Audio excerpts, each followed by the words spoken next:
Hi, everybody. How's everybody doing? This is Cherie. I'm hoping you're doing good and having a great day. I thought I would get on here and do a devotional. This is out of the devotional, Devotions from the Front Porch.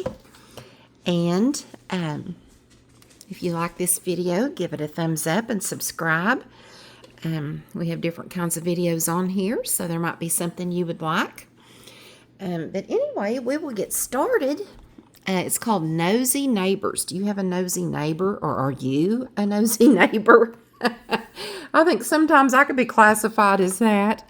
I know when I look outside for Miss Kitty, sometimes I know that, like if the neighbors keep seeing me looking out the window, they're going to think, she's so nosy.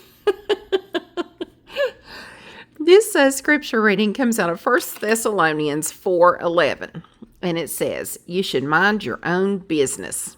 There you go. That says it pretty plain. My family was new in town, and we were standing in my front yard chatting with a member of the local church who lived nearby. She was telling me about some event that I had missed the night before, and then ever so casually said, I looked in all of your windows to see if you were home, but the blinds were all closed.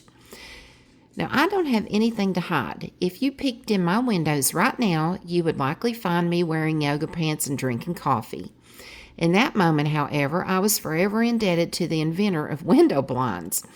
Most of us at one time or another, have had a nosy neighbor. If we are honest, many of us have been nosy neighbors. There you go.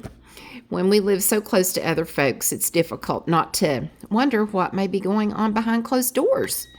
Perhaps this tendency is one reason why in a section discussing brotherly love, Paul told believers to mind their own business. Right there in between the instructions to live quietly and to work hard is the directive not to peek in your neighbor's windows. That is my paraphrase, but I think Paul would agree. There's no question that we are to love our neighbors. Scripture is quite clear on that subject, but we need to do so without crossing boundaries. I'm thinking the front door might be a good place to start.